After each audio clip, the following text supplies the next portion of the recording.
Greetings, everyone. I just want to say thank you for all the comments on the video, the response to cheating video. That's my favorite part on YouTube, the comments. I like to see how people think. I like to see individuals engaging with each other. And so I'm going to talk about some of the comments that I saw there and keep it coming and conversate with each other. Now, one of the things that I noticed, and I think this one is from you, Linda, and it is a very interesting point that you make, but one that I want to shed some light on as well. Excuse my birds in the background. Now, your concern, I think, is about AIDS, about telling your partner, like telling your child that you notice that their partner might be cheating, or telling anyone for that matter. And a lot of people seem to be very concerned about that. And of course, especially in certain communities where, for example, in Jamaica, AIDS is on the rise.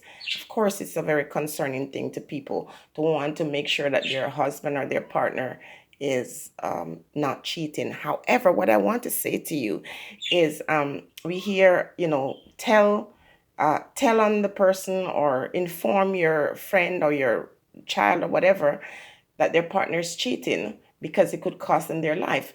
Now, when it comes to AIDS, I'm very wary about just looking at just people cheating, because you can get AIDS even though you're a virgin, because you can go to your dentist office and get AIDS, and there are many other ways you can get AIDS. So I don't think that is a qualifier to say, oh, because someone cheats or somebody's caught cheating, that you automatically must, feel like it is your business to report.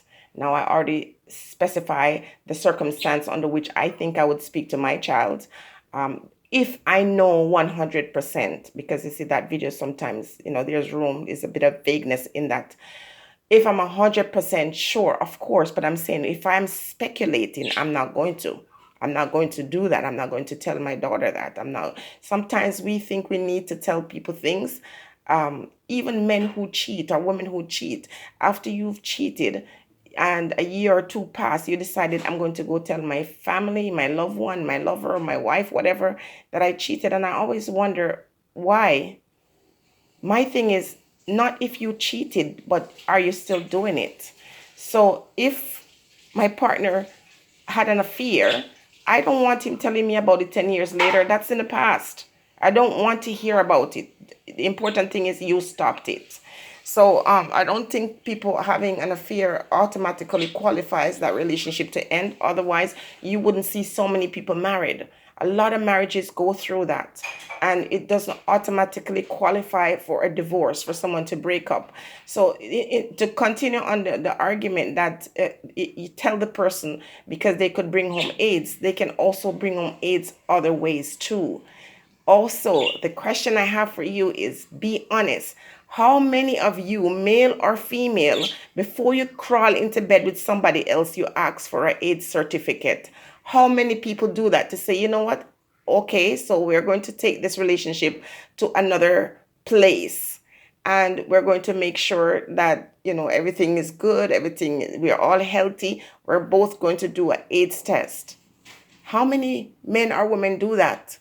If we're going to be reasonable. So if you keep focusing on the fear, then you're going to miss out the important point, which is to say, even when you're married, even when you're in a relationship, it's best that you have this health consciousness to where you say, every year I'm going to do my test and I'm going to test for AIDS. That's the only way to really protect yourself, not to just, when you see the red flags, you say, oh, this person is cheating and this person is going to cause me to die. You have to have that mindset before you even get involved with somebody, because when you're in a relationship or you're about to take that plunge, you have to have this caution about you. You have to have this mindset to say, okay, I am entrusting my life to another human being, but people are frail and people make mistakes, or, sometimes it's deliberate. So the only way to really truly protect yourself is to have this mindset where you're not living in some fantasy world. you're living in the real world where these things happen. Now, also too, because of the Western world that we come from, because of how we're socialized to think that one man to one woman, it's this big thing. There are places in the world where polygamy is a thing, where it's the only thing. And you don't have these individuals focusing on disease. So you don't automatically associate disease with infidelity. Disease can happen in the best of circumstances where two persons are very faithful to each other and one of them still end up with this disease because they've gone to the doctor, they got a blood transfusion, they've gone to the dentist, or some way, unfortunately they end up with this disease. So I don't automatically look at that situation and say, yeah, I got to run and tell this person, oh my goodness, I'm saving their life. Because that person, whether it be my loved one or my friend or someone I might know, will then dump that partner, automatically dump the person, sometimes over just suspicion, and end up with that choir boy, that perfect guy where everybody says, yeah, this is the best companion. He speaks clean, he looks clean, he seems to be the one, the trophy boy.